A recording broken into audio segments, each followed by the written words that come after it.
When I was a new Christian, my Bible reading journey started out kind of like this. First, I just had an app that would give me the verse of the day. I'd read it and try to figure out what it was saying to me. Then I began to open a real Bible, just at random, and read bits and pieces, kind of jumping all over the place with no real direction. And I was enjoying it, and especially some verses over others, but I wasn't truly understanding what it was all about. As we've seen in this series, there are so many books in the Bible, and all with different writing structures and varying purposes. We don't want to just open it like a magic 8-ball, pointing to a verse and hoping to get some whimsical meaning for our day. So then, how are we supposed to approach it? Well, in this video, I'm going to cover 5 keys to studying your Bible that will enrich your understanding of God. Plus, I'll be sharing the most important element that we can't ignore when reading God's Word. So be sure to watch till the end for that.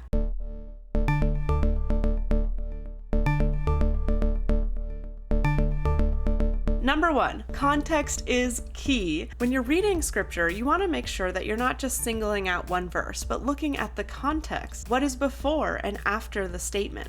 If a verse starts with the word therefore, it's important to understand what was said before to lead to the therefore statement. Think of it like context clues. You know, when you're learning to read for the first time, or you run across a word or phrase or idea that you don't really get, so you read before and after to kind of make sense of how it's used in the sentence. It's kind of the same with Bible verses. We want to understand what's happening before, what came after, so that we know we're getting the correct view of what this particular verse is referring to. Point number 2, observation. What do you see? Are there words that are repeating? That might be important. Who was it written to? Identify this so you know what is happening. Know the setting. What time was this taking place and where? What aspects of God's character are you seeing played out? Take time to observe the details happening both within and around the passage that you're studying. Point number 3, interpretation. In light of the context you've just read through and the observations you've made, what does this say? Not just to you, but what is it saying in the text? What did it mean to the original author and to the original audience? This is a great place to take advantage of word studies as well. If you want to go a little deeper, you can look up what were the original Greek words or Hebrew words, depending what part of the Bible you're reading, and it can help bring a little more depth to the passage you're reading, understanding the way these words were defined in the original language. And also part of the interpretation, the Holy Spirit helps us in this, helps us to understand, to give us that spiritual lens, that spiritual discernment to make sense of what's happening. Point number 4, application. Now that I've interpreted this, how does it affect me? How am I being called to respond to this information? And a really great acronym I learned from my church when I was just starting out is the word SPACE, and it breaks down like this. Are there any sins to confess? Are there promises here to claim and believe in?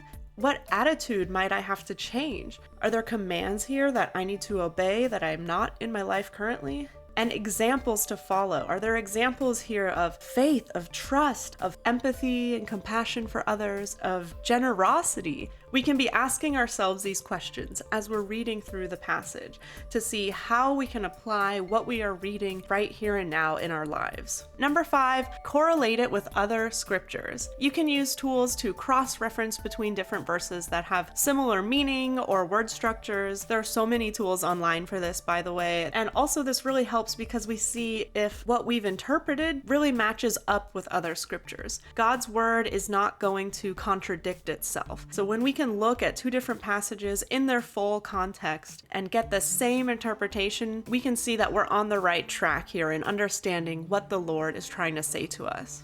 Using tools like this and testing scripture against other scripture just helps us to really think critically. It helps us to solidify our understanding of what God is truly saying. Okay, and as I said at the beginning, I want to talk about the most important element to our Bible study, which is prayer. Anytime we open our Bibles, we should be praying throughout the entire process. Pray before diving into the Word. Lord, help me, calm my mind, help me to be receptive to you and what you want to speak to me in your Word today. As we're reading through, we can ask God questions. Lord, I don't understand what's happening in this passage. Or God, this is a really hard concept for me and I'm not sure I fully agree with it. Help me to see it through your eyes. Help me to have a deeper understanding of what's really happening here. Things like that. And then we pray when we finish our Bible study time. We can pray a prayer of confession. Lord, I need to confess to you. I've been doing this thing that you tell me in your word not to do. Help me to change these habits. Or praise God. Lord, thank you for this time in your word. Thank you for showing me yourself in deeper ways. Help me to go out now and live my life in a way that reflects you. The Bible is God's word to us. He speaks to us through it, just like he speaks to us in prayer and we speak to him.